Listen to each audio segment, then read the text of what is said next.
नमस्कार, स्वागत है आपका डीबी लाइव ब्रेकिंग में। मैं हूं समीर आत्मज मिश्र और मेरे साथ हैं अमलेंदु उपाध्याय। पिछले करीब 40 दिनों से चल रहा ईरान, अमेरिका और इजराइल का युद्ध रुक गया है और आखिरकार ये युद्ध रुका ईरान की शर्तों पर और युद्ध को रोकने के लिए बाध्य हो गए अमेरिका के राष्ट्रपति डोनाल्ड ट्रंप। यानी समय सीमा समाप्त हो रही थी, आज उनकी जो डेडलाइन थी जिसकी बड़ी चर्चा थी पिछले कई दिनों से, वो समय सीमा समाप्त हो रही थी आज सुबह 5:30 बजे, लेकिन उसके पहले ही ये युद्ध विराम हो गया। और इस युद्ध विराम को कराने की जो कोशिशों में लगे हुए थे डोनाल्ड ट्रंप, क्यों लगे थे उस पर हम लोग चर्चा करेंगे। पहले भी बातचीत उस पर हुई है, लेकिन आज की बड़ी खबर यही है कि अभी 15 दिनों के लिए, 2 हफ्ते के लिए ये युद्ध विराम हो गया है और ईरान भी इस पर सहमत हो गया है। ईरान की शर्तें, जो 10 शर्तें उसकी थी, उनको स्वीकार करने पर सहमति बनी है। अगली जब बैठक होगी इस युद्ध विराम को लेकर तो उसमें इन सारी चीज़ों पर फाइनल बातचीत होगी। लेकिन यहाँ जो महत्वपूर्ण बात है, जो चर्चा हम लोगों ने पहले की भी थी कि डोनाल्ड ट्रंप की ये धमकी कि वो ईरान जैसी सभ्यता को पूरी तरीके से तबाह कर देंगे, पाषाण युग में भेज देंगे, तो उनका ये दावा भी उसी तरीके से खोखला निकला जिस तरीके से पिछले 40 दिनों के भीतर उनके न जाने कितने दावे खोखले निकल रहे थे और उनकी अपनी बातें ही उनके दावों को खोखला साबित कर रही थी। बहरहाल क्या कुछ रहा, ये जो घटनाक्रम हुआ, कैसे पिछली रात किस तरीके से इस युद्ध विराम पर सहमति को लेकर क्या क्या चीज़ें हुई हैं, क्या डेवलपमेंट हुआ है, उस पर हम लोग बात करते हैं। और मध्यस्थता कराने का श्रेय ईरान और अमेरिका दोनों ने पाकिस्तान को दिया है, लेकिन एक बड़ा सवाल यह है कि इजराइल की भूमिका क्या होगी, क्योंकि इस समझौते में इजराइल की बस वही भूमिका रही कि अमेरिका जो कहेगा वो उसकी बातों का पालन करेगा, इसके अलावा और कुछ नहीं है। लेकिन इस लड़ाई ने, 40 दिन की लड़ाई ने बहुत सारे एक बदलाव लाए हैं वैश्विक राजनीति में, उन पर भी हम लोग बात करेंगे। पहले उस टाइमलाइन को देखते हैं कि कैसे इस युद्ध विराम पर ईरान और अमेरिका दोनों में सहमति बनी है। बिल्कुल समीर जी, ईरान और अमेरिका के बीच युद्ध पे सहमति बनी है और पहले इसकी घोषणा जो है वो डोनाल्ड ट्रंप ने की और डोनाल्ड ट्रंप की घोषणा करने के लगभग 1 घंटे के बाद ईरान के विदेश मंत्री सैयद अब्बास अराक्ची, उन्होंने भी इसको एंडोर्स किया और वहाँ की सुरक्षा परिषद जो है, नेशनल काउंसिल जो है ईरान की, उसका एक वक्तव्य था, उन्होंने पोस्ट किया और उसमें बताया कि इस पर सहमति बनी है कि 15 दिन तक रहेगा। और उसमें स्पष्ट लिखा कि ये हॉर्मुज स्ट्रेट खुला रहेगा, लेकिन वो ईरान की सेना की सहमति से खुला रहेगा, उसके नियंत्रण में, निगरानी में रहेगा। यानी जो ट्रंप साहब कह रहे थे वो ट्रंप साहब की एक भी बात जो नहीं मानेंगे। ये 10 ईरान की जो शर्तें ये सूत्र है और उनको दोनों के ट्वीट्स को भी हम दिखाएंगे। सैयद अब्बास अराक्ची जो ईरान के विदेश मंत्री हैं और इसके अलावा डोनाल्ड ट्रंप ने जो अपने ट्रुथ सोशल पर लिखा है इस युद्ध विराम को लेकर जो उन्होंने घोषणा की थी, और ईरान की 10 शर्तें थी और ईरान का दावा है कि इन 10 शर्तों को मानने का भरोसा दिया है अमेरिका ने, उसके बाद ही उसने युद्ध विराम पर सहमति दी है 2 हफ्ते के लिए। और ये क्या है कि आक्रामकता न करना, यानी अब हमला नहीं करेगा अमेरिका या फिर इजराइल, हॉर्मुज स्ट्रेट पर ईरान का नियंत्रण जारी रखना, संवर्धन को यानी यूरेनियम संवर्धन को स्वीकार करना, सभी प्राथमिक प्रतिबंधों को हटाना जो पिछले दशकों से लगे हुए हैं, उन सारे प्रतिबंधों को खत्म करना, सभी द्वितीयक प्रतिबंध हटाना, संयुक्त राष्ट्र सुरक्षा परिषद के सभी प्रस्तावों को रद्द करना, IAEA बोर्ड ऑफ गवर्नर्स के सभी प्रस्तावों को रद्द करना, ईरान को मुआवजा देना, क्षेत्र से अमेरिकी लड़ाकू बलों की वापसी, लेबनान के वीर इस्लामी प्रतिरोध सहित सभी मोर्चों पर युद्ध की समाप्ति। ये उनकी अपनी 10 शर्तें थी जिनके आधार पर इस युद्ध विराम के लिए स्वीकृति दी है ईरान ने। ये ईरान का दावा है और उसके बाद फिर ये युद्ध विराम होता है और आखिरकार अमेरिका के राष्ट्रपति डोनाल्ड ट्रंप, जिनके लिए ये तय था, माना जा रहा था कि इस डेडलाइन को फिर से वो बढ़ाएंगे ही बढ़ाएंगे, क्योंकि हमला करने की स्थिति में वो बिल्कुल नहीं थे। घरेलू मोर्चों पर इस तरीके से वो घिरे हुए थे कि शायद ही ये हमला कर पाते जिसका वो दावा कर रहे थे कि ईरान पर बहुत भीषण हमला करने वाले हैं। लेकिन उसी बीच ये कोशिशें भी जारी थीं और आखिरकार ये सहमति बन गई है। हालांकि ईरान पहले लगातार ये कहता रहा कि युद्ध विराम नहीं होगा, युद्ध का खात्मा ही होगा, लेकिन अगर माने कि इन सारे बिंदुओं पर अमेरिका सहमत हुआ है तो फिर ये एक तरीके से युद्ध की समाप्ति ही है, ये युद्ध विराम नहीं है। हाँ बिल्कुल समीर जी, युद्ध की समाप्ति समझा जाएगा और 10 अप्रैल से इस्लामाबाद में वार्ता शुरू होगी दोनों पक्षों की और उस पर आगे चर्चा होगी। यानी कि अब ये युद्ध बंदी की तरफ बढ़ रहा है। सबसे बड़ी बात यह है कि जैसा कि आपने भी कहा कि ये ईरान की 10 शर्तें मानी गई हैं और ट्रंप साहब ने इनको इंडोर्स किया है कि भाई कि ये बातचीत हुई है। और जो पाकिस्तान के प्रधानमंत्री शहबाज शरीफ, जिन्होंने इसके लिए सबसे ज़्यादा पहल की, उन्होंने, और पाकिस्तान के जो सेना प्रमुख हैं आसिम मुनीर, दोनों को लिए, उनको दोनों को बातचीत के ज़रिए ही ट्रंप ने घोषणा भी की कि इनसे बातचीत के बाद मैंने जो है वो फैसला किया है कि हम 15 दिन के लिए इसको टालते हैं, सीज़ फायर करते हैं। तो जो सीज़ फायर की घोषणा की गई है तो वो इन दोनों की उस पर की। इस पर जो शहबाज शरीफ हैं, उन्होंने भी साफ तौर पर कहा है कि ईरान और अमेरिका के बीच वो समझौता, जिसमें उनके सहयोगी भी शामिल हैं, लेबनान और दूसरी जगहों पर भी लागू होगा, ये तुरंत असरदार होगा। ये शहबाज शरीफ का कहना है कि मतलब ये लेबनान पर भी लागू होगा। और ये शर्त रखी भी है ईरान ने, लेकिन लेबनान पर लागू होगा या नहीं होगा, इसको लेकर बहुत ज़्यादा अभी शंकाएं व्यक्त की जा रही हैं। दूसरा, इजराइल जो है इसको हालांकि कह तो दिया उसने मानेगा इसको सीज़ फायर को, लेकिन इसके बावजूद जो केंट, जो वहाँ के पूर्व अमेरिका के जो आतंकवाद निरोधी जो उनका संस्थान है उसके चीफ हैं, उन्होंने एक वीडियो जारी किया समीर जी, और उन्होंने कहा कि इस सीज़ फायर को तोड़ने की कोशिश इजराइल जो है वो हर हाल में करेगा और इजराइल को इसको रोका जाना चाहिए। ये उन्होंने जो केंट ने कहा, उनका एक छोटा सा वीडियो वो हम लोग सुन भी लेंगे जब चाहेंगे उसको, लेकिन उनका कहना यही है कि इसको जो है ये मतलब इजराइल इसमें बाधा बन सकता है। अब इजराइल क्या बाधा बनेगा? इजराइल के लिए बाधा बनने की बातें इसलिए भी आ रही हैं कि इस पूरे पृष्ठभूमि में, इस पूरे कह लीजिए कि डोमेन में कहीं इजराइल दिखाई नहीं पड़ रहा है। सारी वार्ता या कोशिशें, जो कुछ भी हुआ है वो यानी अमेरिका और ईरान के बीच में हुआ है, और सीधे सीधे ये दिखाई पड़ रहा है कि एक अमेरिका के इशारे पर ही इजराइल वहां पर जो कुछ भी करेगा वो करेगा। युद्ध विराम के लिए अगर अमेरिका ने कह दिया है वो उसको मानना पड़ेगा, और अगर ये इसका उल्लंघन करता है तो मुझे लगता है कि अमेरिका भी अब इजराइल के साथ शायद ही आए, और ये लड़ाई फिर उसको अकेले लड़नी पड़ेगी, चाहे वो हिजबुल्लाह के खिलाफ लड़ेगा या फिर हिजबुल्लाह के साथ अगर ईरान भी उसका साथ देता है तो। बिल्कुल समीर जी, आपने सही कहा कि अमेरिका इतनी मार खा चुका है। और यहाँ देखिए समीर जी, इन 40 दिनों में ईरान की रणनीति कितनी ज़्यादा कामयाब रही जी। उसने सबसे पहले जो हमले किए, उसने इजराइल पे कम हमले किए, बल्कि अमेरिका के जो बेस थे उन पर ज़्यादा हमले किए। कमर तोड़ के रख दी उसने अमेरिका की, और ट्रंप को मजबूर कर दिया झुकने के लिए और ईरान की शर्तें मानने के लिए। अब स्थिति ये समझिए कि जो पाषाण युग में भेजने की बात कर रहे थे, वो वहाँ से अपना सामान जो है गधों पर लाद कर लेकर जाएंगे अब वापस अमेरिका। इस स्थिति में पहुंच गए हैं, यानी पाषाण युग से पहले की स्थिति जो है वो तैयार कर दी ईरान ने अमेरिका के लिए कि आपका जो वहाँ जो बचा हुआ है कबाड़, उसको यहाँ से उठाकर लेके जाओ, चूंकि जो खाली के देश में वो कहेंगे कबाड़ भाई हमारे यहाँ नुकसान करेगा, तो कबाड़ अपना यहाँ से लेकर जाओ। तो रणनीति उसकी बहुत अच्छे तरीके से ईरान की कामयाब रही, और इसीलिए अब इजराइल के सामने संकट खड़ा हो गया है कि इजराइल अगर इससे बाहर जाता है तो एक तो पहले ही अमेरिका में काफ़ी ज़्यादा दबाव जो था वो ट्रंप के ऊपर पड़ रहा था कि ये अमेरिका का युद्ध नहीं था, इजराइल के कहने पर नेतन्याहू को बचाने के लिए आप जो थे आप इस जंग में कूदे और इसका अमेरिका को नुकसान हुआ। अमेरिका इसकी भरपाई क्यों करे जो इसकी नेतन्याहू की लड़ाई थी।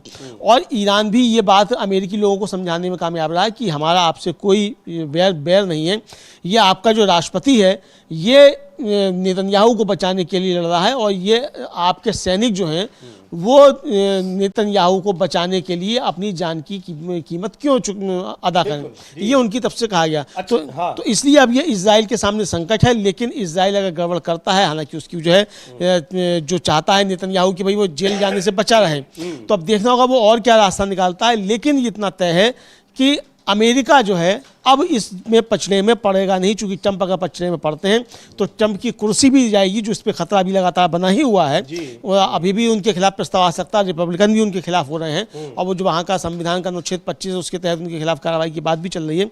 तो ट्रंप के लिए काफ़ी ज़्यादा मुसीबत खड़ी हो जाएगी। तो अब ट्रंप आगे बढ़कर इजराइल के साथ नहीं। दूसरी बात समझिए कि पहले तो कहा था ट्रंप ने, जो टाइम्स ऑफ इजराइल है उसके साथ जो इंटरव्यू में कहा था, उन्होंने कहा था कि जब भी कोई वार्ता होगी इसकी सीज फायर की या युद्ध समाप्ति की या किसी निष्कर्ष पर पहुंचने की, तो उसमें नेतन्याहू से पूछा जाएगा। उसके बाद फिर उन्होंने जो एक और इंटरव्यू दिया उसमें फॉक्स न्यूज़ को जो दिया उसमें उन्होंने साफ कहा कि मैं जो कहूँगा इजराइल वही करेगा, नेतन्याहू वही करेंगे, वही मानेंगे।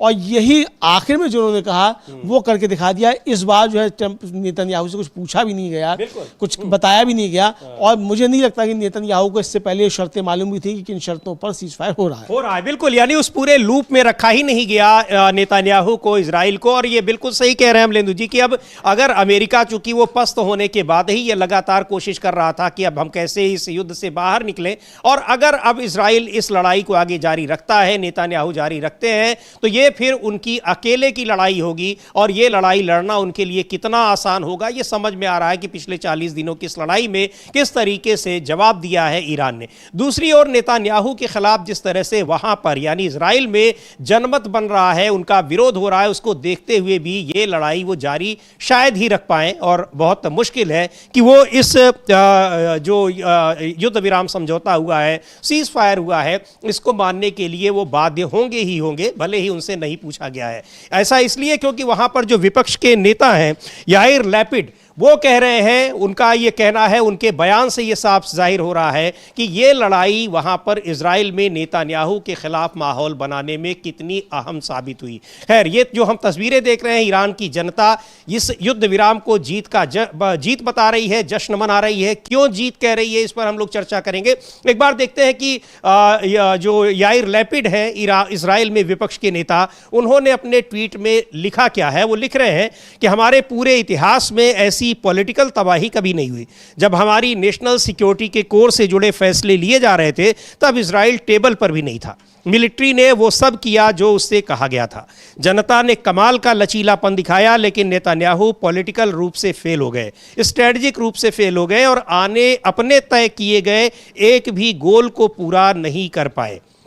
नेतन्याहू ने घमंड, लापरवाही और स्ट्रेटजिक प्लानिंग की कमी के कारण जो पॉलिटिकल और स्ट्रेटजिक नुकसान किया है, उसे ठीक करने में हमें सालों लगेंगे। ये वो लिख रहे हैं। आगे भी लिख रहे हैं कि ज़्यादा जानकारी बाद में देंगे, आज बाद में। हमारे पूरे इतिहास में ऐसी पॉलिटिकल तबाही कभी नहीं हुई। अब ये चीज़ कह रहे हैं और इसके लिए पूरी तरीके से नेतन्याहू को जिम्मेदार बता रहे हैं। तो लगता नहीं अमलेंदु जी कि इस लड़ाई को अब किसी भी तरीके से, चाहे वो लेबनान पर हमला करना हो, ईरान पर हमला करने की तो मुझे लगता है इजराइल सोच भी नहीं पाएगा, लेकिन लेबनान पर भी यानी हिजबुल्लाह के खिलाफ भी अब शायद ही वो आगे बढ़े। और अगर बढ़ेगा तो फिर जिस तरीके से अमेरिका में ट्रंप को देखना पड़ा है, अपनी जनता को वहां पर पूरी वैश्विक जो समर्थन मिलना चाहिए था वो नहीं मिला, वही चीजें इजराइल को भी झेलनी पड़ेंगी और अब अमेरिका भी साथ में नहीं आने वाला है। बिल्कुल समीर जी, आपने ठीक कहा कि अमेरिका भी अब साथ में आने वाला नहीं है और वहाँ भी इजराइल में भी बहुत ज़बरदस्त प्रदर्शन नेतन्याहू के खिलाफ हो रहे हैं, युद्ध विरोधी प्रदर्शन हो रहे हैं। हाँ। और कल भी वहाँ युद्ध विरोधी काफ़ी ज़्यादा प्रदर्शन हुए, तो नेतन्याहू तो वहाँ बहुत बुरी तरीके से घिरा हुआ है। हाँ। तो ये आप समझ सकते हैं कि जिस तरीके से घिरा हुआ है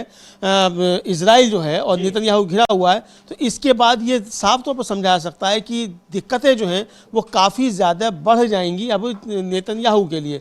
लेकिन समीर जी, इसके साथ साथ दूसरी बातें और भी हैं कि जो ईरान की जनता है उसने कल बड़ा कमाल करके दिखाया है। हाँ, बिल्कुल, और कल से जिस तरीके से अमलेंदु जी ये चीजें जो अमेरिका पे उनका जो घरेलू दबाव, वैश्विक दबाव, वो सारी चीजें हैं, लेकिन वो जो साहस ईरान की जनता ने हिम्मत दिखाई है, वो भी एक बड़ा दबाव था कि कैसे वो अपनी सेना के साथ खड़ी है। बिल्कुल अपनी सेना के साथ खड़ी है। और कल समीर जी, जिस तरीके से जो पावर प्लांट थे, जो पुल थे, जो रेलवे स्टेशन थे, वहां जाकर जिस तरीके से मानव चेन बनाई है ईरान के नागरिकों, वही तस्वीरें हैं, ये पावर प्लांट की तस्वीरें हैं। तमाम संगीतकार वहाँ के जो थे, खिलाड़ी, अभिनेता, वो सब निकलकर सड़कों पे आ गए और उन्होंने जिस तरीके से मानव चेन बनाई, अपने प्रदर्शन किए कला के, और ये एक साफ संकेत दे दिया कि ट्रंप साहब आइए, आप सभ्यता नष्ट करने की बात कर रहे हैं तो सभ्यता कीजिए नष्ट। और समीर जी, जस्टिस मार्कंडेय काटजू हैं जो सुप्रीम कोर्ट के पूर्व जज, उन्होंने एक लेख लिखा था और काफ़ी पहले ही जब जंग की बिल्कुल शुरुआत हुई थी, उन्होंने कहा था कि ये जंग अमेरिका हारेगा, ट्रंप बुरी तरह हारेगा और ईरान को नहीं हरा सकता, चूँकि अगर एक भी ईरानी नागरिक बचा रहेगा तो जंग चलती रहेगी।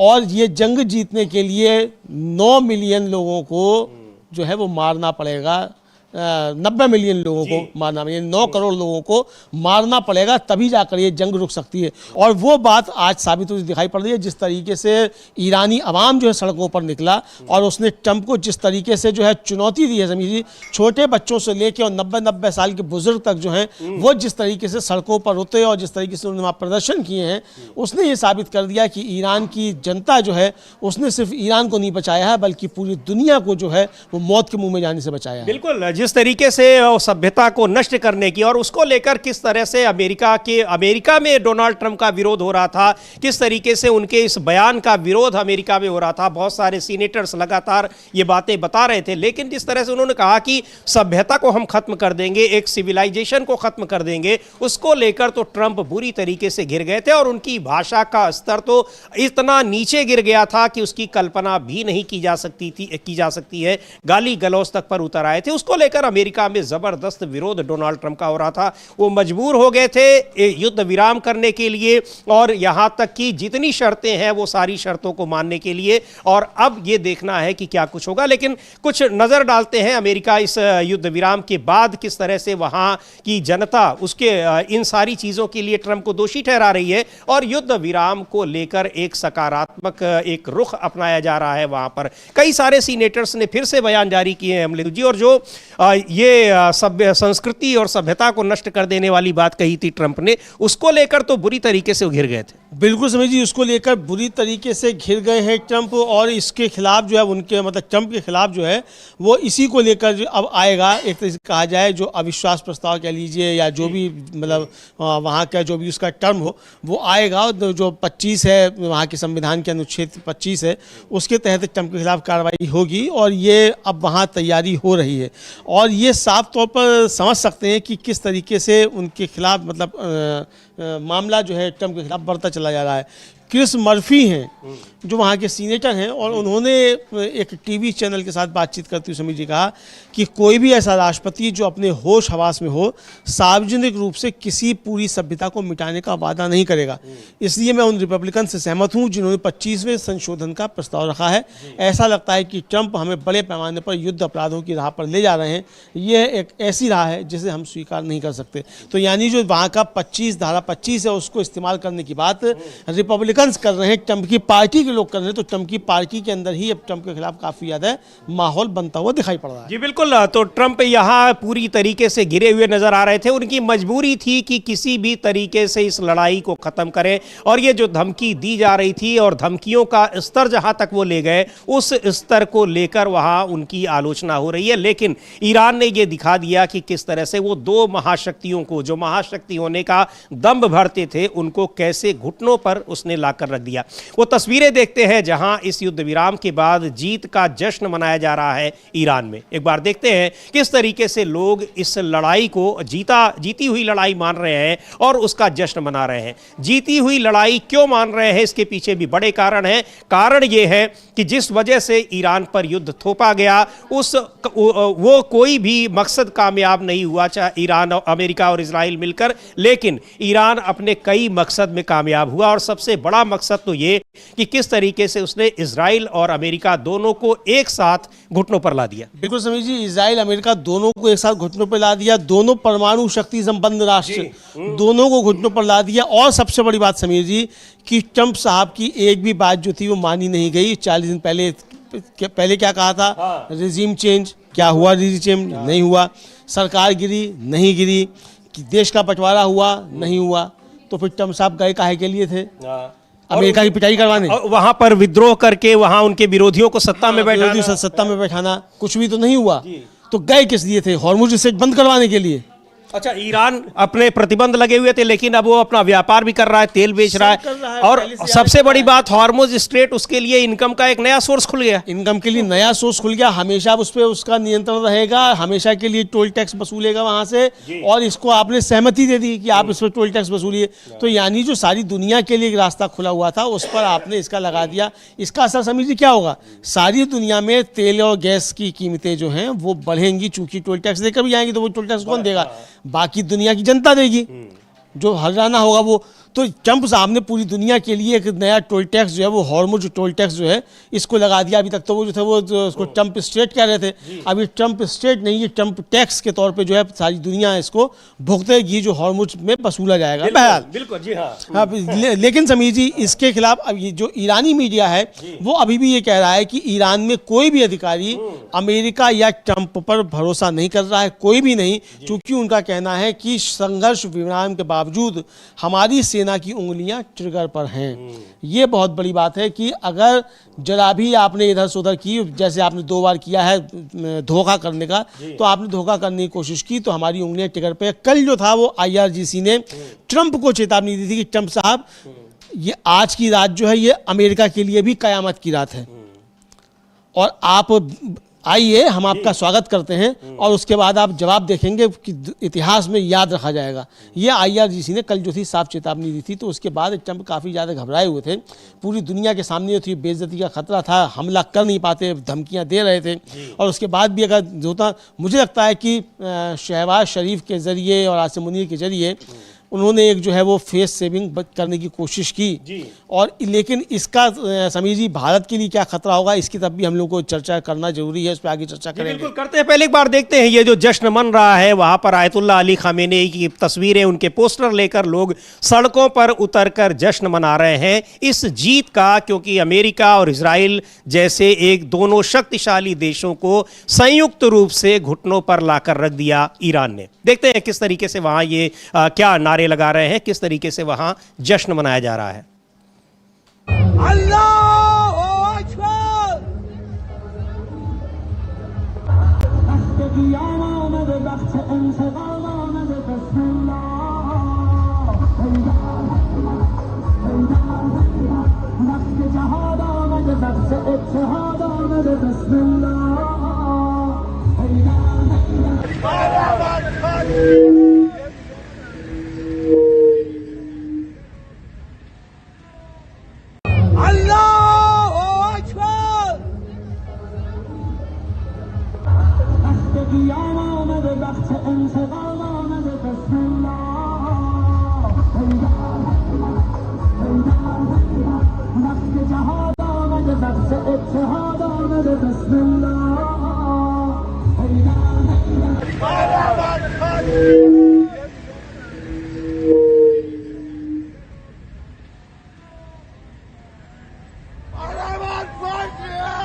तो ये किस तरीके से वहां पर जश्न, इस जीत का जश्न मनाया जा रहा है। और दूसरी ओर अमेरिका में डोनाल्ड ट्रंप की कुर्सी अभी भी खतरे में है। भले ही घुटनों पर आ गए और अमेरिका को भी घुटनों पर ला दिया। अमेरिका का जो एक ऑरा बना हुआ था, एक शक्तिशाली देश है, पूरी दुनिया को नियंत्रित कर रहा है, पूरी दुनिया को एक तरीके से अपनी दादागिरी पूरी दुनिया में दिखा रहा है, उसकी भी पोल खुल गई कि यहाँ कितनी ताकत है कि ईरान जैसे देश का वो 10 दिन तक मुकाबला नहीं कर सकता। और 40 दिन तक ये लड़ाई चली है, लेकिन बुरी तरीके से पस्त हो गए यहां पर इजराइल और अमेरिका दोनों ही। और अब ट्रंप से इस्तीफे की मांग हो रही है। उनसे कहा जा रहा है कि आप इस्तीफा दे दीजिए। उनको हटाने की मांग पहले से ही हो रही थी। मुसीबत उनकी अभी भी कम नहीं हुई है। और उधर ईरान कह ही रहा है कि उसकी उंगलियां अभी भी ट्रिगर पर है। अभी युद्ध विराम हुआ है, लेकिन ऐसा नहीं है कि हम बैठ गए हैं, खामोश होकर अपने घर में बैठ गए हैं। हमको पता है कि अमेरिका क्या कुछ कर सकता है, कितना भरोसेमंद है। बिल्कुल समीर जी, तो अमेरिका पे कोई भरोसा किसी भी तरीके का नहीं किया जा रहा है। और ये इसको भी एक तरीके से देखा जाए तो बहुत शक की निगाह से सीज़ फायर को देखा जा रहा है। और ईरान भी इसको शक की निगाह से देख रहा है। बिल्कुल कि पहले भी इन्होंने धोखा किया है तो ये धोखा फिर भी कर सकते हैं, ये एक तरीके से समझा जा सकता है। बिल्कुल, तो इस धोखे के खिलाफ जो है वहाँ की सेना बिल्कुल तैयार है। ठीक है, जो कूटनीतिक वार्ताएं हैं वो चलती रहेंगी, लेकिन इस कूटनीतिक वार्ता के परिप्रेक्ष्य में सेना जो है किसी गफलत में अब नहीं पड़ेगी। ये वहाँ ईरान में साफ तौर पर संकेत हैं। तो ईरान की सेना जो है वो बिल्कुल एकदम से तैयार है समीर जी कि कोई भी गड़बड़ी होती है तो उसकी उंगली जो है वो ट्रिगर पे रखी हुई है, यानी वो तुरंत इसका जवाब दे सकती है। अब जो शंकाएं व्यक्त की जा रही थी समीर जी कि इजराइल जो है वो इस को सीज़ फायर को मानेगा कि नहीं मानेगा, तो अभी खबर आ रही है कि इजराइल जो है उसने लेबनान के टायर में ज़बरदस्ती लोगों को निकालने का आदेश जारी कर दिया है। ये अभी की ताज़ा खबर है। यानी वो तोड़ना उसने उल्लंघन शुरू कर दिया और लेबनान के शहर टायर के निवासियों को अपने घर तुरंत खाली करने का आदेश दिया गया है, क्योंकि इजराइल ने आसन्न हमले की चेतावनी जारी की है। और लेबनानी समूह हिजबुल्लाह से मिल रही धमकियों का हवाला देते हुए इजरायली सेना के प्रवक्ता ने एक्स पर एक पोस्ट में चेतावनी दी कि यह आदेश विशेष रूप से टायर के अल अब्बासियाह और शिब्रीहा ज़िलों में रहने वाले निवासियों के लिए है। और विस्थापित निवासियों से कहा गया है कि वे दक्षिणी लेबनान में ज़हरानी नदी के उत्तर की ओर चले जाएं। तो ये जो है एक तरीके से आ रहा है। और जो सीज फायर है उसको तोड़ना जो है वो अभी से शुरू कर दिया है इसराइल ने। तो ये चिंताएं ये अभी की खबर है कि इजराइल ने सीज फायर को तोड़ना शुरू कर दिया है और लेबनान में वो हमले की तैयारी में है, लेकिन लेबनान पर भी अगर हमला होता है तो ये सीज फायर का उल्लंघन माना जाएगा। अब अमेरिका इजराइल को किस तरीके से समझाने की कोशिश करता है। और हम लोग एक जो केंट का एक ट्वीट देखते हैं, वो पहले ही इस बात से आगाह कर रहे हैं कि सबसे बड़ी जो चुनौती है अमेरिका के लिए वो इजराइल को, नेतान्याहू को कंट्रोल करने की है। वो तो कह ही रहे हैं पहले से ही, यानी इजराइल को लेकर न केवल ईरान में देखा जा रहा है कि उन पर अविश्वास किया जा रहा है, बल्कि अमेरिका में भी अब इजराइल के खिलाफ एक बड़ा माहौल बन रहा है और एक अविश्वास की तरह से उन पर कि उस पर भरोसा न किया जाए उस तरीके से देखा जा रहा है। और इजराइल ने वो करना शुरू भी कर दिया है। जो केंट का ट्वीट देखते हैं जिसमें वो लिख रहे हैं कि ये सुनिश्चित कर जी उन्होंने एक वीडियो जारी किया है। वीडियो जारी किया, हाँ, तो वीडियो हम लोग देख लेते हैं कि उन्होंने क्या कहा है। कहना उनका यही है कि ये सुनिश्चित करने के लिए कि संघर्ष विराम सफल हो, हमें सबसे पहले यह सुनिश्चित करना होगा कि हम इजरायलियों को कैसे कंट्रोल करें, कैसे उनको हम नियंत्रित करें। सुनते हैं क्या कह रहे हैं। Great news this evening that there's been a 2-week ceasefire agreed upon tentatively between us and the Iranians. It's unconfirmed yet if the Iranians have accepted this deal as well, but I hope that they have. It's absolutely essential that we ensure that the Israelis do not sabotage this 2-week ceasefire or eventually the lasting peace that we're trying to achieve with the Iranians. We're on the cusp of being able to have the Strait of Hormuz reopened to hopefully start to get the world energy supply and commerce back online. The last thing we need is the Israelis doing what they have done in past negotiations and targeting the negotiators or taking a series of strikes that escalates the conflict. In order to ensure that we can restrain the Israelis, we actually have to start removing features of the military support that we give to them. We have to take away enough from them that they simply cannot go on the offense, that they're using all their military capabilities that we provide for them and that they have organically for the defense of their country and not for offensive operations inside of our. तो कह रहे हैं जो Kent की ये सुनिश्चित करने के लिए कि संघर्ष विराम सफल हो, हमें सबसे पहले ये सुनिश्चित करना होगा कि हम इस्राएलियों को नियंत्रित करें। और ये एक उन्होंने एक इमरजेंसी मैसेज जारी किया है कि इजराइल इस सीज फायर डील को ख़राब करने की कोशिश करेगा, यानी वो अमेरिका को भी इस कैसे वो लपेटे, अमेरिका को भी परेशान करे और अमेरिका को और ज़्यादा वो बैकफुट पर लाए, इस कोशिश में लगा हुआ है। अगर हम जो केंट की माने तो कह रहे हैं कि अब इजराइल को रोकने और इसे रोकने के लिए उसकी मिलिट्री फंडिंग बंद करने का समय है। इजराइल की बात पर कभी भरोसा नहीं करना चाहिए क्योंकि वे बिल्कुल झूठे हैं। बिल्कुल समीर जी, ये जो केंट जो है साफ तौर पर कह रहे हैं और ये वहाँ की जो आतंकवाद निरोधी संस्था थी उसके चीफ थे और इन्होंने इस्तीफा दे दिया था और अब इनके खिलाफ FBI जांच कर रही है। भाई वो तो यहाँ से सब सीखा जाता है तो ये इसको किया जा सकता है। लेकिन समीर जी, ये एक तरह से कहा जाए जो कह रहे हैं जो केंट, वो बिल्कुल सही कह रहे हैं और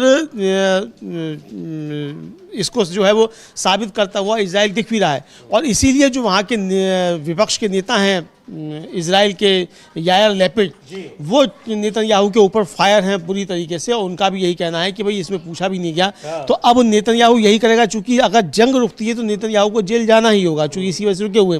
वहाँ के राष्ट्रपति जो हैं इसहाक हर्जोग, वो ट्रंप को सीधा सीधा जवाब दे चुके हैं कि चूंकि इस समय युद्ध की परिस्थितियाँ हैं तो इसलिए नेतन्याहू के ऊपर कार्रवाई नहीं हो रही है। वरना इजराइल के इतिहास में पहले प्रधानमंत्री हैं नेतन्याहू जिनके ऊपर भ्रष्टाचार और धोखाधड़ी के आरोप में मुकदमा चल रहा है। तो यानी कि इनको जेल तो जाना ही होगा, ये समझिए समझा जा सकता है। बिल्कुल। तो ये अब क्या आगे क्या होगा क्या नहीं, लेकिन ये बड़ी बात है कि इजराइल पर भरोसा नहीं करना चाहिए। ये बात अमेरिका में भी कही जा रही है और वो डोनाल्ड ट्रंप के बड़े करीबी रहे व्यक्ति कर रहे हैं, जो केंट, जो कि वहाँ पर एंटी टेररिज्म जो एक संस्था है उसके अध्यक्ष थे और पिछले दिनों इस लड़ाई के दौरान ही उन्होंने इस्तीफा दे दिया था। अब उनके खिलाफ जांच भी हो रही है। ये सारी चीज़ें, ये सारे अधिकारी उसी वर्ग के थे, उसी एक कहा जाए कि ये वो लोग थे जो इस लड़ाई में अमेरिका को झोंकने के लिए ट्रंप को मना कर रहे थे। लेकिन डोनाल्ड ट्रंप ने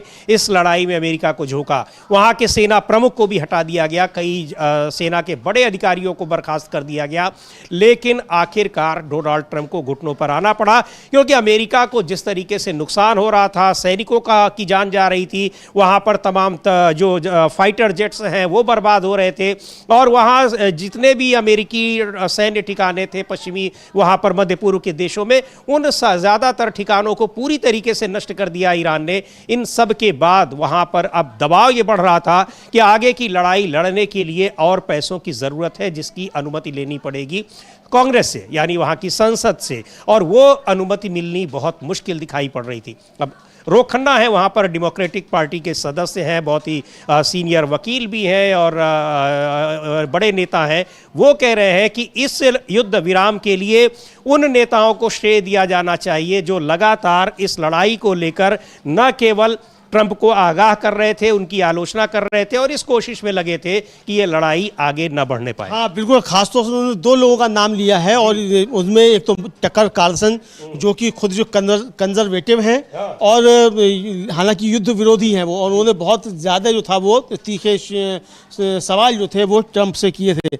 और जब ट्रंप ने लिखा था कि वो अल्लाह की क्या जय हो करके जो किया था, तो उन्होंने कहा था कि कोई राष्ट्रपति जो है एक धर्म का इस तरीके से अपमान कैसे कर सकता है, ये उन्होंने सीधे सीधे जो था बताया था। और इसी तरीके से ट्रंप की ही पूर्व सहयोगी हैं मार्जोरी टेलर ग्रीन, उन्होंने जो था कि ये पागल हो गया, ये उनके शब्द थे, उन्होंने हम लोगों ने दिखाया भी था उनका ट्वीट जो था, तो उनको खासतौर से इसके लिए जो है वो उन्होंने एक तरह से बधाई दी है। उनका कहना है कि ट्रंप पीछे हट गए, इसका श्रेय कांग्रेस यानी संसद को नहीं जाता, जिसने मुश्किल से ही कोई आवाज़ उठाई। इसका श्रेय अमेरिकी लोगों को जाता है, प्रगतिशील कार्यकर्ताओं और युद्ध विरोधी कंजर्वेटिव आवाज़ों को, जैसे कि Tucker Carlson, Marjorie Taylor Greene और कई अन्य। हमें एक एपस्टीन विरोधी, युद्ध विरोधी और मजदूर वर्ग के पक्ष में खड़ा गठबंधन चाहिए, ये कह रहे हैं रो खन्ना।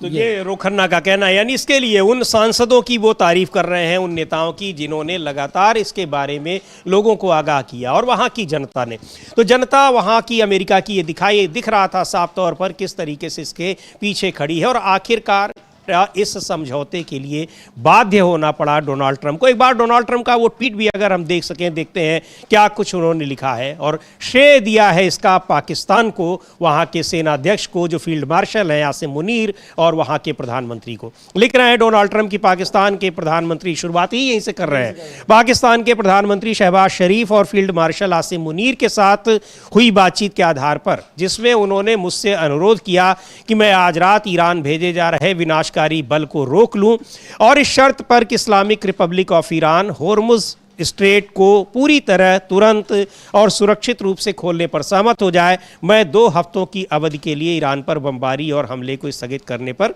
सहमत हूं। यह दोनों तरफ से लागू होने वाला युद्ध विराम होगा। ये बात वो कह रहे हैं, आगे लंबा ट्वीट है उनका, लेकिन ये इस ट्वीट में भी ये दिखाई पड़ रहा है कि कैसे वो अपने को डिफेंड करने की कोशिश कर रहे हैं, लेकिन पूरी दुनिया जानती है कि किन परिस्थितियों में ट्रंप इस यहाँ तक आने को बाध्य हुए हैं, मजबूर हुए। बिल्कुल, और इसी में स्वीकार कर रहे हैं कि हमें ईरान की ओर से 10 सूत्री प्रस्ताव प्राप्त हुआ है, और हमारा मानना है कि ये बातचीत को आगे बढ़ाने के लिए एक व्यावहारिक आधार प्रदान करता है।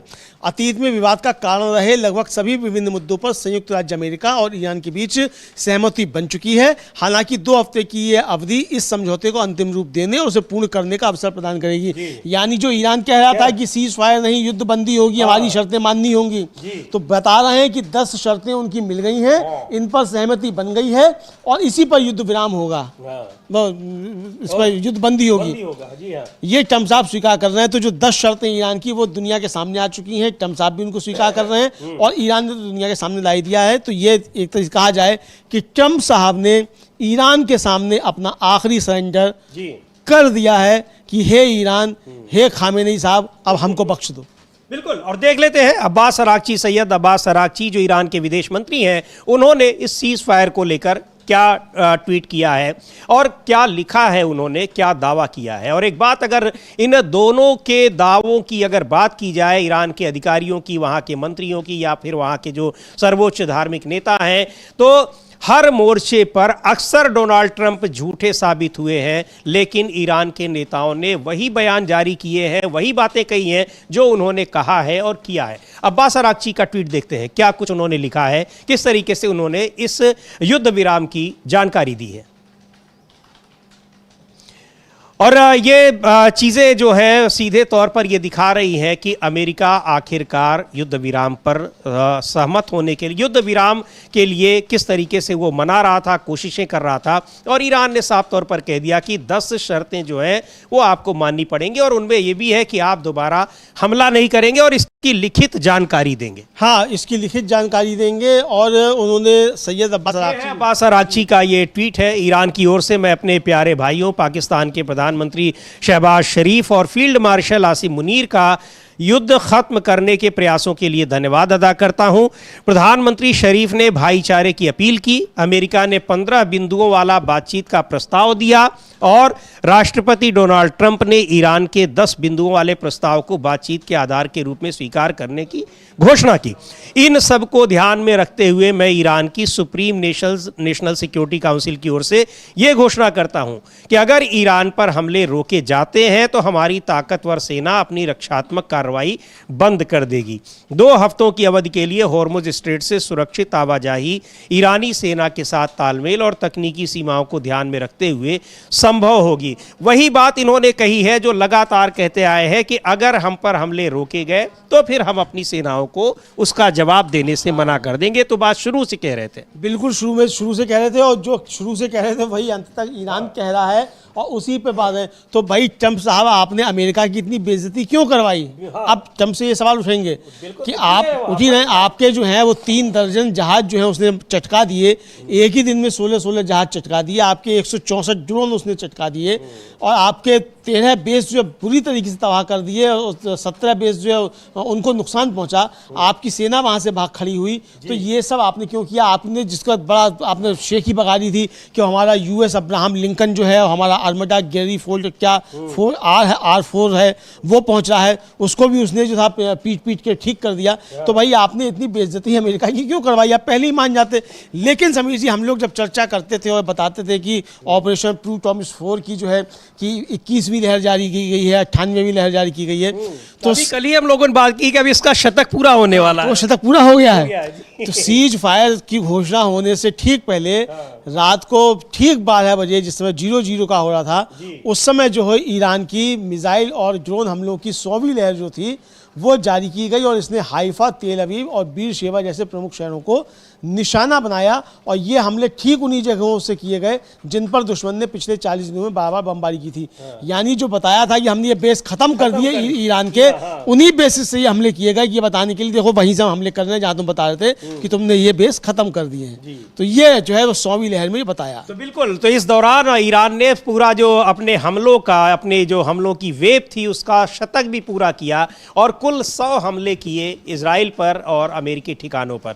और दिलचस्प बात है, ये तथ्य बड़ा महत्वपूर्ण है जिसका जिक्र किया गया इस ट्वीट में, कि आखिरी जो हमला किया, आखिरी वेव जो हमलों की जारी की ईरान ने, वो जारी की उस जगह पर जहां इस्राइल दावा कर रहा था कि उसको हमने तबाह कर दिया है। तो ईरान में बहुत सारी चीज़ों का दावा किया गया। पिछले लड़ाई में भी दावा किया गया, उसके परमाणु रिएक्टर्स को तबाह कर दिया गया है, उसके तमाम जो पावर प्लांट्स को तबाह कर दिया गया है। लेकिन अगर जो परमाणु रिएक्टर्स की बात करें या उसके जो सैन्य साजो सामान रखे हुए थे वो बिल्कुल सुरक्षित रखे हुए हैं, ये बात तय हो गई, क्योंकि अमेरिका के बंकर बस्टर्स जो बम थे वो भी उसका कुछ बिगाड़ नहीं पाए, और कई हमले वहां पर उन जगहों पर किए गए। लेकिन वो इतने सुरक्षित और इतने ज़्यादा सेफ और सिक्योर है कि वहां तक इनकी पहुंच नहीं हो पाई। बार बार ईरान ने कहा कि आप कभी पहुंच पाएंगे भी नहीं। हाँ बिल्कुल, ईरान ने कहा आप नहीं पहुंच पाएंगे, और उनकी सैकड़ों जो है इस तरीके की मिसाइल बस्तियां जो है वो ज़मीन के अंदर बनी हुई हैं जहां आप कभी पहुंच नहीं सकते, उनके आपको कोई ठिकाने नहीं मिल सकते। इस बीच समीर जी, एक बड़ी ब्रेकिंग खबर है, जो ईरान की सुरक्षा परिषद है SNSC, उसने कहा है कि इस बात पर जोर दिया जाता है कि सीज फायर का मतलब युद्ध का अंत नहीं है। अमेरिका पक्ष पर पूरी तरह से विश्वास के साथ बातचीत शुक्रवार 11 अप्रैल को पाकिस्तान के इस्लामाबाद में शुरू होगी। यानी ये कह दिया है कि ये सीज फायर है, युद्ध का अंत नहीं है, और पूरे अविश्वास के साथ जी यानी अमेरिका पर कोई विश्वास नहीं है, अमेरिका कभी भी कुछ कर सकता है, तो इसलिए हम तैयार हैं। यानी ये फिर से वहाँ की जो SNSC जो सर्वोच्च राष्ट्रीय सुरक्षा परिषद है उसने ये घोषणा कर दी है कि पूरे अविश्वास के साथ ये वार्ता 11 अप्रैल को शुरू होगी। सीज फायर है, युद्ध बंदी नहीं है। ये बहुत स्पष्ट कर दिया है और कहा भी है। और यहाँ तक कि अब ये बात केवल ईरान ही नहीं कर रहा है, ये बात तो अब कि इजराइल भरोसेमंद नहीं है, ये बात अमेरिका में हो रही है। अमेरिका भरोसेमंद नहीं है, ये इजराइल की ओर से कहा जा रहा है। लेकिन इजराइल, ये तो है कि ईरान ने अमेरिका और इजराइल दोनों को आखिरकार घुटनों पर आने पर मजबूर कर दिया है और युद्ध विराम की जो कोशिशें हो रही थी उस पर ईरान तैयार हो गया है, लेकिन अपनी 10 शर्तों पर कि इन पर आप बात करेंगे। और इसका डोनाल्ड ट्रंप ने बाकायदा अपने ट्वीट में ये कहा है कि इस शर्त पर हम ईरान इस युद्ध विराम के लिए सहमत हुआ है। तो ये बड़ी खबर है और किस तरीके से ये पूरे मध्य पूर्व की और पूरी दुनिया की जियोपॉलिटिक्स को प्रभावित करेगा। अब चर्चाएं इस तरह से हो रही हैं क्योंकि अमेरिका की जो एक बादशाहत थी, जो उसने एक अपने स्वघोषित एक पूरा एक बादशाह बना हुआ था, उसकी पूरी हवा निकल गई। और उसकी सैन्य ताकत कितनी मजबूत है, आर्थिक ताकत कितनी मजबूत है, और यही नहीं उसकी जो अपने देश के भीतर भी उसमें किस तरीके से ऐसी गतिविधियों का विरोध है, वो सारी चीज़ें भी निकल कर बाहर आ गई हैं। तो ये एक अब पूरी दुनिया की राजनीति में एक बहुत बड़ा परिवर्तन लाने वाला ये युद्ध बनेगा जो ईरान के खिलाफ इन लोगों ने छेड़ा था। बिल्कुल समीर जी, और अभी देख रहा था कि जो ईरान का जो प्रेस टीवी है उस पर एक चर्चा चल रही थी, और उस प्रेस टीवी में चर्चा में जो विशेषज्ञ थे वो कह रहे थे कि अब ईरान जो है वो एक नई सुपर पावर के तौर पर दुनिया के सामने आया है। और निश्चित तौर पर समीर जी ये एकदम अब स्पष्ट हो गया है कि कम से कम पश्चिम एशिया में अब जो एक तरीके से कहा जाए सुपर पावर ईरान है, उसने साबित कर दिया है। और इस इलाके में अब सिक्का जो है वो ईरान का चलेगा। और ये समीर जी कोई छोटी मोटी उपलब्धि नहीं है। दुनिया की 2 बड़ी शक्तियां जो हैं, जो परमाणु संपन्न शक्तियां हैं, उनको धूल चढ़ाकर युद्ध के मैदान में और अपने को साबित निकाल कर लाना और राष्ट्र को एकजुट रखना, ये बड़ी एक उपलब्धि है। जो अब तक लक्ष्य थे अमेरिका और इजराइल के, वो लक्ष्य बुरी तरीके से ध्वस्त हुए हैं। आपने वहाँ, अमेरिका और इजराइल ने वहाँ गृह युद्ध भड़काने की कोशिशें की, आपने हथियार भेजे, ये खुद ट्रंप ने स्वीकार कर लिया। इस सब के बावजूद वहाँ की जनता जिस तरीके से मजबूती के साथ अपने मुल्क के साथ खड़ी रही, अपनी सेनाओं के साथ खड़ी रही, अपने निज़ाम के साथ खड़ी रही, ये पूरी दुनिया के लिए कि ज्योतिपुंज की तरीके से ईरान की जनता ने दिखाया है। बिल्कुल। और वो ये हम इस तस्वीर को एक बार फिर देखते हैं कि क्या कुछ नारेबाजी वहाँ पर हो रही है, किस तरीके से ये जश्न मनाया जा रहा है। और ईरान के लोग, सबसे बड़ी जो जीत के पीछे सबसे बड़ा कारण बताया जा रहा है वो यहाँ का, वहाँ की जनता का जो एक ईरानी सेना के साथ खड़े होना, उनका मनोबल बढ़ाना, ये सबसे बड़ी वजह रही। क्योंकि अगर ईरान के भीतर ही इस लड़ाई का विरोध हो रहा होता तो शायद इतना आसान ना होता ईरान की सेना के लिए, IRGC के लिए इस लड़ाई में इन दोनों देशों को घुटने पर लाना। एक बार देखते हैं क्या कुछ कहा जा रहा है वहां पर, किस तरीके से नारेबाजी की जा रही है ईरान की सड़कों पर।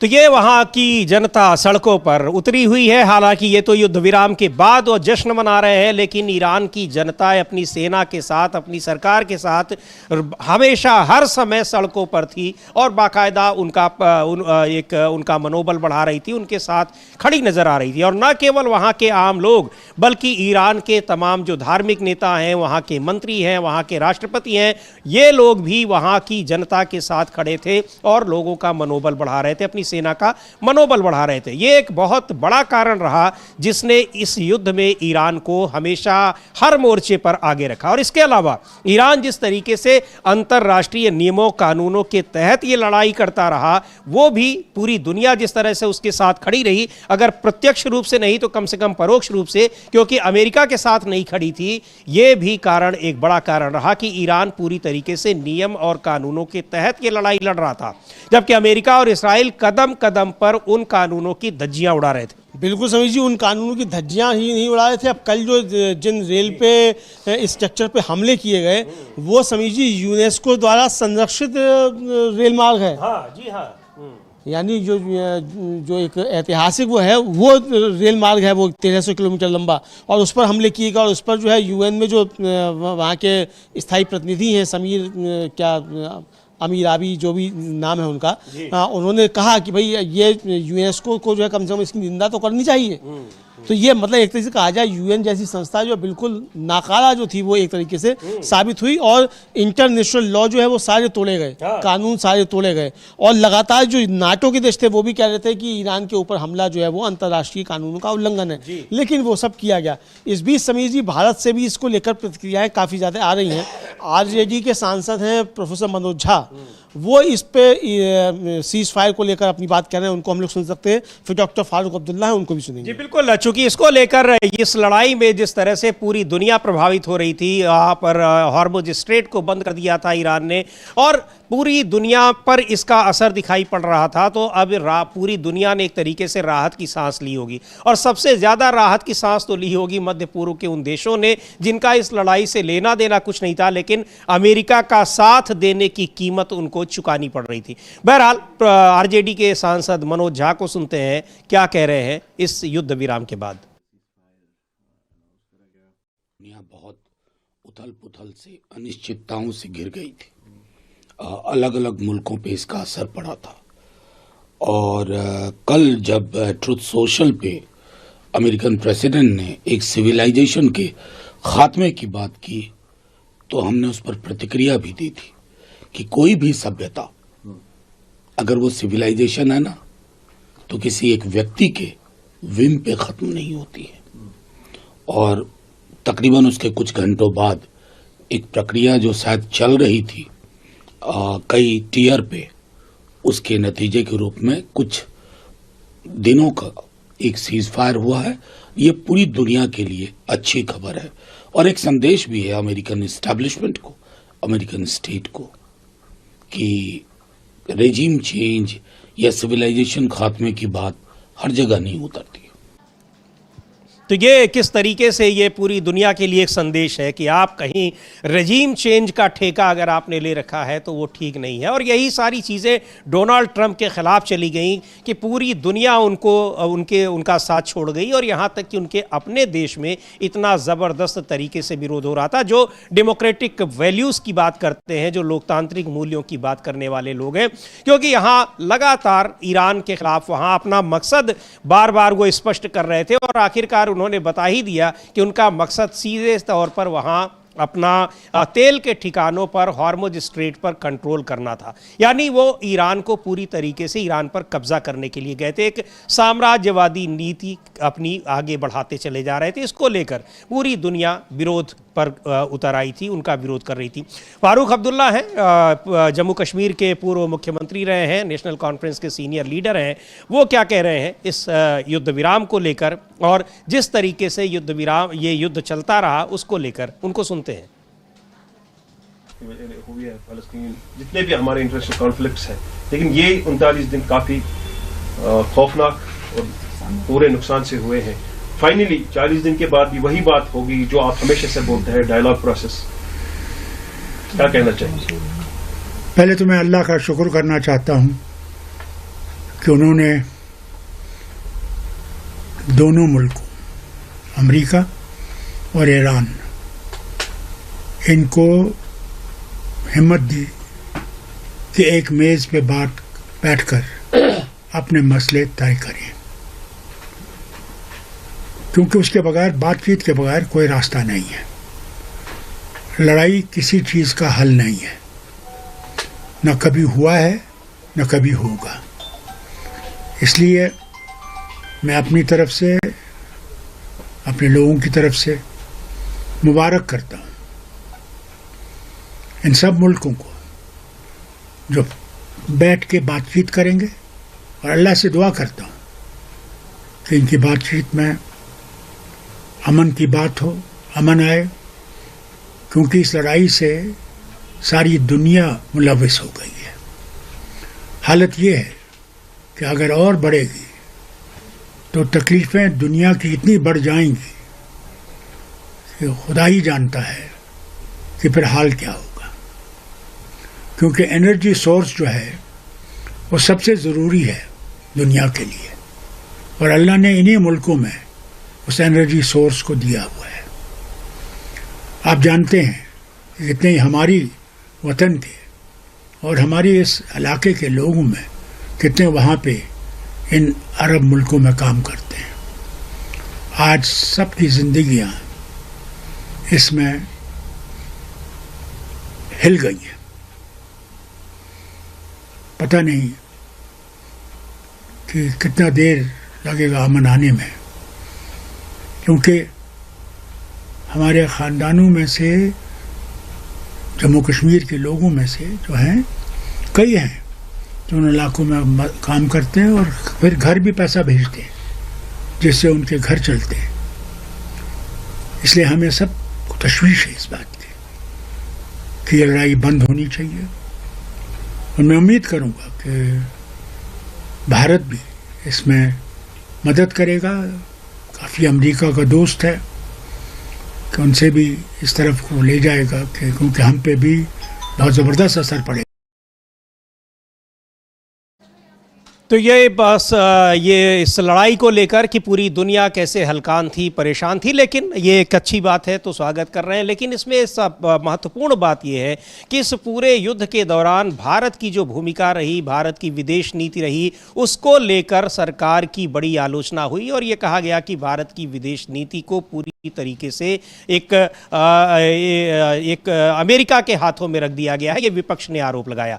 तो विदेश नीति को लेकर आलोचना हुई, और यही नहीं, अब जब पाकिस्तान ने उस मध्यस्थता की और दोनों देश उस मध्यस्थता के लिए पाकिस्तान को क्रेडिट दे रहे हैं, तो यहाँ अब पाकिस्तान की विदेश नीति से तुलना हो रही है। ये तुलना तब भी हो रही थी जब भारत के साथ पाकिस्तान की लड़ाई हो रही थी, ऑपरेशन सिंदूर हुआ था, और तब कहा गया कि पाकिस्तान ने किस तरीके से डील की है। अमेरिका की आसिम मुनीर को बुलाया गया, वहाँ पर उन्होंने किस तरह से डोनाल्ड ट्रंप ने इज्जत दी और वहाँ उनको अपने डिनर पर बुलाया, ये सारी चीज़ें हुई। लेकिन दूसरी ओर भारत के लिए वो बार बार ये कहते रहे कि भारत को हमने व्यापार का डर दिखाकर युद्ध विराम के लिए तैयार किया।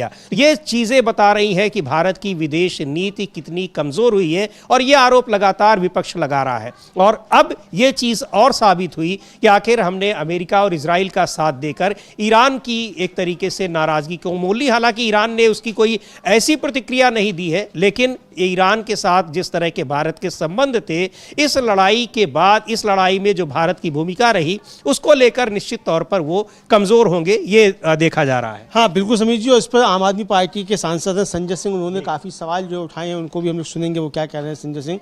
और उनका कहना यही है, संजय सिंह का, कि भाई जो गले पड़ने की आदत है वो ना तो कूटनीति है ना विदेश नीति है। और उस गले पड़ने का फ़ायदा क्या हुआ कि आज अगर इस जंग को रोकने का श्रेय किसको जा रहा है तो वो पाकिस्तान को जा रहा है। और हम लोगों ने शुरू में कहा था समीर जी कि इसके लिए भारत के लिए क्या खतरे होंगे। आप देखिए, चीन पहले से ही पाकिस्तान के साथ था। ऑपरेशन सिंदूर के दौरान हमारी सेना के तमाम बड़े वरिष्ठ अधिकारियों ने स्वीकार किया कि पीछे से चीन मदद कर रहा था, उसके साथ है। अमेरिका उसके साथ हो गया, और अब जो ईरान हमारा मित्र हुआ करता था समीर जी, अब अगर ये युद्ध बंदी पाकिस्तान कराता है और सीज फायर इसकी होती है, तो क्या ईरान अब हमारे साथ खड़ा होगा, जबकि आप गले पड़ाए जाकर नेतन्याहू के? तो ये किस तरीके की विदेश नीति, किस तरीके का है, आपके क्या स्वार्थ हैं, हमें नहीं मालूम। राहुल गांधी तो कह रहे हैं पस्कीन फाइल्स का मसला, हमें नहीं मालूम किसका मसला है, किसका मसला नहीं है। लेकिन देश निश्चित तौर पर ये जानना चाहता है कि हमारी जो गुटनिरपेक्षता की नीति थी, उसको मोदी जी ने क्यों दरकिनार करके नेतन्याहू के गले पड़ने की नीति अख्तियार की। ये सवाल है, तो हम लोग संजय सिंह को भी ये सवाल है, और विदेश नीति को लेकर बहुत सारे सवाल उठ रहे हैं, चूंकि उसका खामियाजा कैसे भुगतना पड़ा, और चाहे वो पाकिस्तान के साथ लड़ाई रही हो, उसके बाद की जो परिस्थितियां रही हो, उन सब के दौरान। और अब यहाँ इस युद्ध में भी भारत की जो भूमिका रही उसको लेकर उसकी सरकार की आलोचना रही। तो सुनते हैं क्या कह रहे हैं संजय सिंह, आम आदमी पार्टी के सांसद। और लगातार इसको लेकर कांग्रेस पार्टी, आम आदमी पार्टी, पूरा विपक्ष आरोप लगाता रहा है कि प्रधानमंत्री नरेंद्र मोदी अमेरिका और इजराइल के दबाव में है, खासकर अमेरिका के। सुनते हैं संजय सिंह को। नमस्कार जय हिंद साथियों। पूरे दुनिया के लिए एक राहत की खबर है कि अमेरिका, ईरान और इजराइल के बीच चल रहा युद्ध 15 दिनों के लिए शांत हुआ है। 15 दिनों के लिए युद्ध विराम लगा है, लेकिन ईरान को नजर रखनी होगी अमेरिका और इजराइल के ऊपर, क्योंकि वो धोखे से वार करने के लिए जाने जाते हैं। तो क्या 15 दिन के बाद फिर वैसी परिस्थितियां पैदा हो सकती हैं? इसके बारे में ईरान को सावधान रहना चाहिए। दूसरी बात, इस पूरे शांति समझौते में, इस पूरी बातचीत में कौन सा देश उभर के सामने आया? जो एक आतंकी देश है, जो अपने देश के अंदर प्रशिक्षण शिविर देता है आतंकवादियों को, पाकिस्तान, वो शांति दूत बन गया। इसके पीछे की वजह क्या है? हमारे प्रधानमंत्री नरेंद्र मोदी की अनपढ़ ही खीखी वाली विदेश नीति, एक ही खीखी जबरन गले पड़ो वाली जो विदेश नीति है, उसके कारण से आज भारत अलग थलग पड़ गया है। अमेरिका ने आपका अच्छा उल्लू बनाया मोदी। पहले आपको इजराइल भेज दिया, वहां आप 2 दिन पहले गए और मेडल पहन के आ गए, और उसके बाद ईरान के ऊपर हमला कर दिया। क्यों आप भारत की प्रतिष्ठा को दुनिया में गिराने का काम कर रहे हैं? यह सवाल देश आपसे पूछ रहा है। क्यों आप ऐसे काम कर रहे हैं जिससे देश की प्रतिष्ठा गिरे? हम राष्ट्रपिता महात्मा गांधी के देश हैं, हम महात्मा गौतम बुद्ध के देश हैं, हम पूरी दुनिया को शांति का संदेश देते हैं, लेकिन अमेरिका ने आपको अपने परंपरागत मित्र ईरान से अलग कर दिया, आपको अपने परंपरागत मित्र रूस से अलग थलग कर दिया और कहा कि आप रूस से तेल नहीं खरीदोगे। आपने उसके सामने घुटने टेक दिए। ये क्यों कर रहे हैं प्रधानमंत्री? ये इसलिए कर रहे हैं कि उनका दोस्त अडानी भ्रष्टाचार के मामले में अमेरिका में फंसा हुआ है। उनके 2 और करीबी एप्स्टीन फाइल्स में फंसे हुए हैं, और इजराइल के माध्यम से हिंदुस्तान में अपने विपक्षी लोगों के ऊपर नजर रखने के लिए, खुफिया जानकारी इकट्ठा करने के लिए पेगासस का इस्तेमाल करते हैं नरेंद्र मोदी। इसलिए इजराइल की हर बात को मानने के लिए तैयार है। अरे आप हमसे लड़िए ना, विपक्ष के लोगों से जितना लड़ना है लड़िए, लेकिन देश के प्रतिष्ठा को चोट मत पहुंचाइए। आज एक आतंकी देश वो शांति दूत बना हुआ है, और जिस देश ने पूरी दुनिया को शांति का संदेश दिया, आपकी गलत नीतियों के कारण नरेंद्र मोदी जी, आपकी अनपढ़ ही खीखी और जबरन गले पड़ो की विदेश नीति ने भारत को आज अलग थलग कर दिया। ये हम सब के लिए बहुत दुख और अफसोस की बात है।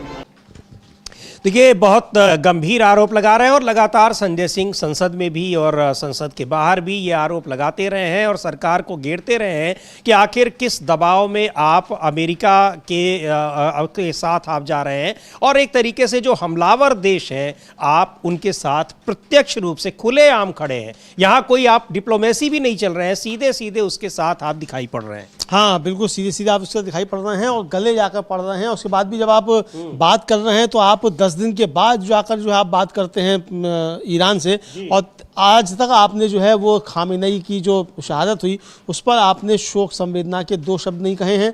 नए लीडर के चुने जाने पर आपने सद्भावना के या प्रशंसा के 1 शब्द आपने नहीं बोला अपने मुख से, और हॉर्मोज स्टेट को लेकर अस्वीकार है ये आप संसद से लेकर और बाहर तक आप बोल रहे हैं। तो ये हिसाब समझ आ सकता है कि आपने पक्ष चुन लिया कि आपको नेतन्याहू के गले ही पड़ना, भले ही नेतन्याहू जेल चला जाए। जी बिल्कुल। तो ये यहाँ पर कि नेतन्याहू और ट्रंप के साथ आप खड़े दिखाई पड़ रहे हैं, ये आरोप है विपक्ष का, और वही बात संजय सिंह कह भी रहे हैं। तो यहाँ का जो कुछ भी है ये अपनी जगह है, लेकिन बड़ी खबर है कि अब 40 दिनों की इस लड़ाई का अभी फिलहाल कुछ समय के लिए रुक गई है।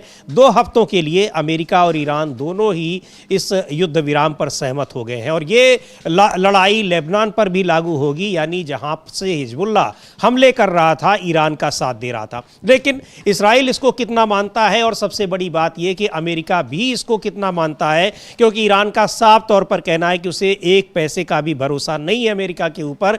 उसके उंगलियां अभी भी ट्रिगर पर हैं, यानी वो पूरी तरीके से तैयार है इस बात के लिए कि अमेरिका कभी भी इस युद्ध विराम को तोड़ सकता है। बहरहाल क्या कुछ होता है, लेकिन अब आगे की जो वार्ता होगी उसमें ईरान की 10 शर्तों पर किस तरीके उन 10 शर्तों को कैसे स्वीकार करता है अमेरिका, ये देखने वाली बात होगी, क्योंकि ईरान का साफ तौर पर कहना है कि अमेरिका ने उन शर्तों को स्वीकार करने का भरोसा दिया है और तभी हमने इस युद्ध विराम पर सहमति दी है। रहेगी इन सब पर नज़र। आप बने रहिए डीबी लाइव के साथ। इस कार्यक्रम को यहीं समाप्त करते हैं। मुझे और अमलेंदु उपाध्याय को दीजिए अनुमति। नमस्कार।